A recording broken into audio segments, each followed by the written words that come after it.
All right. So for the rest of the amino acids, I'm going to go ahead and draw them like this, guys. I'm going to do it in zwitterion format, meaning that the carboxyl group got deprotonated. It acted like an acid. It lost its proton, just the way we saw with in the carboxylic acid chapter. And then the amine group picked up a proton, and it became this ammonium ion here.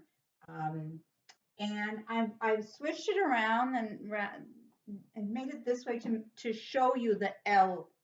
This is, remember how with our carbohydrates we had the aldehyde group up here, and then we went down, and then for this chiral carbon, and we said if the OH is pointing to the right, it's D, and if it's pointing to the left, it's L. Well, here you can see that the amine group pointing to the pointing to the left for this chiral carbon this way. So anyway, bottom line is these are L amino acids.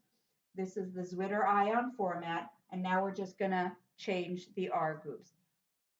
Okay, we already did glycine and we did alanine. We didn't draw glycine as a zwitterion, but now you know how to draw it as a zwitterion. You just make the carboxylic acid a carboxylate ion and the amino group into an ammonium ion. And your zwitter has two charges, always a negative and a positive, zwitter ion, okay? So even though they have charges, it has a net charge of 0, okay? So we did glycine, we did alanine. We're going to do valine next. Valine is V-A-L-I-N-E. 3-letter is V-A-L. Single letter is just a V. Valine has an isopropyl group as its side chain. So if you remember isopropyl, there it is. There's the isopropyl group. That's valine. You can see why these are under the nonpolar category. All of them have no potential for hydrogen bonding with water, so that's why they're all under this nonpolar category. Okay, leucine is the next one. It's an isobutyl group. Do you remember isobutyl from back in the alkane chapter? Isobutyl looks like this. Oops, hold on a second.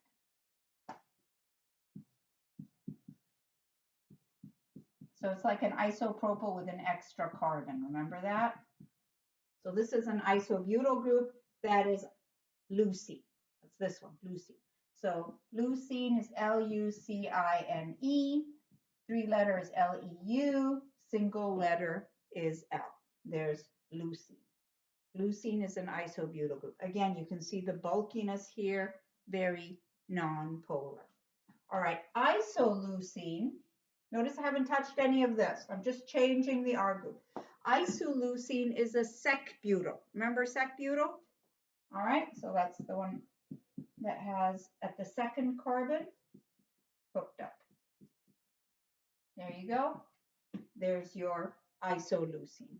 So isoleucine is spelled this way, isoleucine, and then I-L-E and single letter I. All right? Good. Again, you can see why it's in the nonpolar category. No potential for hydrogen bonding. Very nonpolar. All right, the next one is proline. Proline is a little unique. It's different than all the other amino acids because proline's side chain comes around, wraps up, and then connects to the nitrogen. All right, so I've got to get rid of this hydrogen so I could show you what proline is going to look like. It's got 3 carbons, so basically it's a propyl group that loops around, forms a ring, and hooks up. So here's 1 carbon, 2nd carbon, 3rd carbon. There you go. That's proline. All right. Proline is P-R-O-L-I-N-E. 3-letter is P-R-O. Single letter is P. Okay. Proline gives a little kink when they're creating peptides because of this, the way it loops up here. And proline, you'll see in lab, behaves a little differently when we identify it versus the others because this nitrogen here is hooked up to the side chain. All right. So far we've seen 1, 2, 3, 4, 5, 6 of the 9 nonpolar side chain. Phenylalanine is this one. Do you guys remember the phenyl group back in the, I think it was the alkene chapter? It was a benzene ring attached to a parent. So phenylalanine is a CH2 and then a benzene ring. That's phenylalanine. Phenylalanine, to spell it, is phenylalanine.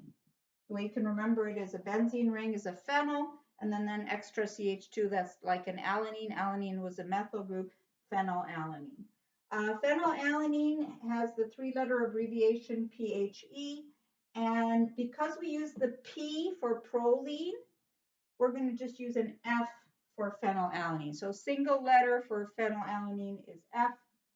I don't know if you guys have ever heard of PKU, phenylketonuria. It's a genetic disease that people will test babies right when they're born, newborns, for PKU. And anyone who has that cannot metabolize phenylalanine because phenylalanine is normally converted to tyrosine with an enzyme called phenylalanine hydroxylase. And if you don't have the phenylalanine hydroxylase, then phenylalanine can just keep accumulating and gets turned into phenylketonuria, which is very dangerous. So that's why they test for PKU, and then they usually put those people on a very low phenylalanine diet. Okay, the next one is pretty unique. It's methionine. This one right here, methionine. Methionine is one of 2 amino acids that has a sulfur in it. So all the amino acids always have a carbon, they have hydrogens, they have oxygen, and they have nitrogen. That's what they all have in common: carbon, hydrogen, oxygen, nitrogen.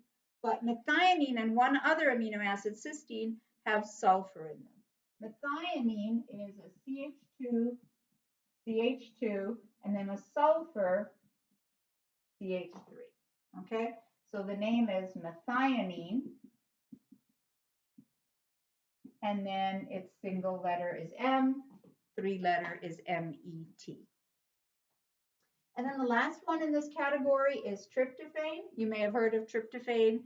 Around Thanksgiving time, they always say, you know, tryptophan makes you sleepy if you eat a lot of turkey. Well, tryptophan is found in lots of food. You know, when they would say drink a glass of warm milk, well, it's high in tryptophan. So let's see what tryptophan looks like. Tryptophan's got an ring to it, aromatic ring.